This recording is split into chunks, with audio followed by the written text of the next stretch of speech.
Doctor ortho, अब दर्द भी घुटने टेकेगा। नमस्कार दोस्तों, चैनल 4 न्यूज इंडिया के यूट्यूब प्लेटफॉर्म पर स्वागत है। मैं हूं क्रांत कुमार। दोस्तों, हरियाणा के सियासी रण में तमाम दिग्गज चुनाव प्रचार कर रहे हैं, लेकिन भारतीय जनता पार्टी का सबसे बड़ा चेहरा यानी प्रधानमंत्री नरेंद्र मोदी। प्रधानमंत्री नरेंद्र मोदी ने सोनीपत के गोहाना में जन आशीर्वाद रैली को संबोधित किया। एक मंच पर बीजेपी के तमाम दिग्गज मौजूद थे और प्रधानमंत्री नरेंद्र मोदी ने अपने संबोधन के दौरान कांग्रेस को आड़े हाथों लिया। क्या कुछ प्रधानमंत्री ने कहा, पहले वो सुनिए, उसके बाद विस्तार से चर्चा करेंगे। जम्मू कश्मीर में शांति पसंद नहीं है। कांग्रेस जम्मू कश्मीर में फिर से धारा 370, आर्टिकल 370 वापस लाना चाहती है। कांग्रेस जम्मू कश्मीर में आतंक और अलगाव को फिर से हवा देना चाहती है। तुष्टीकरण के लिए कांग्रेस देश के दुश्मनों के एजेंडा को भारत में लागू करना चाहती है। ऐसी कांग्रेस को आप हरियाणा के लोग सबक सिखाएंगे, ये मुझे पूरा भरोसा है। तो दोस्तों, आपने सुना प्रधानमंत्री नरेंद्र मोदी को।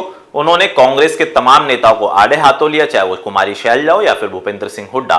उन्होंने कहा कि कांग्रेस के शासनकाल में हरियाणा बहुत पीछे चली गया था, चाहे रोजगार की बात हो या फिर किसानों को योजनाओं देने की बात हो। लेकिन उन्होंने प्रदेश सरकार की उपलब्धियां गिनाई और केंद्र सरकार की उपलब्धियों के बारे में लोगों को जानकारी दी और कहा कि पिछले 9.5 साल के अंदर बीजेपी के शासनकाल में हरियाणा तेज गति से आगे बढ़ने वाला राज्य बना है। परिवारवाद की राजनीति से हरियाणा को मुक्ति मिली है। पर्ची खर्ची वाला सिस्टम हरियाणा में बंद हुआ है और अब एक पारदर्शी सरकार हरियाणा में पिछले 2 टर्म से चल रही है। प्रधानमंत्री ने अपने संबोधन में कहा कि भाई, जिस तरीके से हरियाणा में विकास कार्य तेज गति के साथ हो रहे, आने वाली 8 तारीख के बाद फिर से हरियाणा में बीजेपी की सरकार बनने जा रही है और इसी गति के साथ हरियाणा में विकास कार्य जारी रहेंगे। क्या कुछ उन्होंने कहा, सुनिए। और मैं हरियाणा के लोगों को एक बात तो जरूर बताऊंगा। कल जब मैं न्यूयॉर्क गया परसों, तो वहां स्वागत के लिए बहुत बड़ी मात्रा में भारतीय समुदाय था। लेकिन सबसे बड़ी बात वो थी कि वहां पर पूरा हरियाणा खड़ा कर दिया गया था। अमेरिका में पली बड़ी हमारी हरियाणा की बेटी और उसके साथ और 5-7 बहनें, हरियाणा के हमारे साथी, उन्होंने हरियाणा का जो अभी नृत्य आप यहां देख रहे थे ना, वैसा नृत्य न्यूयॉर्क में करके स्वागत कर रहे थे। यानी हरियाणा खड़ा कर दिया था उन्होंने। साथियों,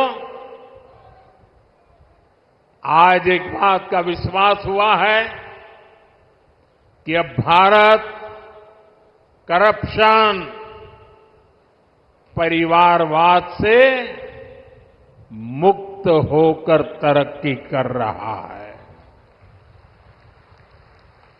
दुनिया को लगता है कि आने वाले समय में कोई देश सबसे तेज आगे बढ़ेगा तो वो देश है भारत।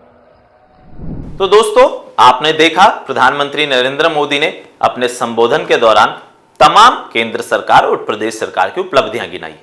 लेकिन जनता तय करेगी, क्योंकि हरियाणा में 5 तारीख को विधानसभा की 90 सीटों पर मतदान होना है।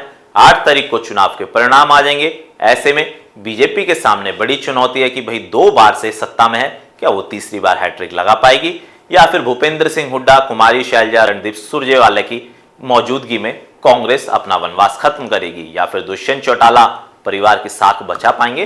कई ऐसे बड़े सवाल हैं जिनका जवाब 8 तारीख को आपको मिलेगा। वीडियो पसंद आया हो तो हमारे चैनल को सब्सक्राइब करें, बेल आइकन दबाना ना भूलें। डॉक्टर ऑर्थो, अब दर्द भी घुटने टेकेगा।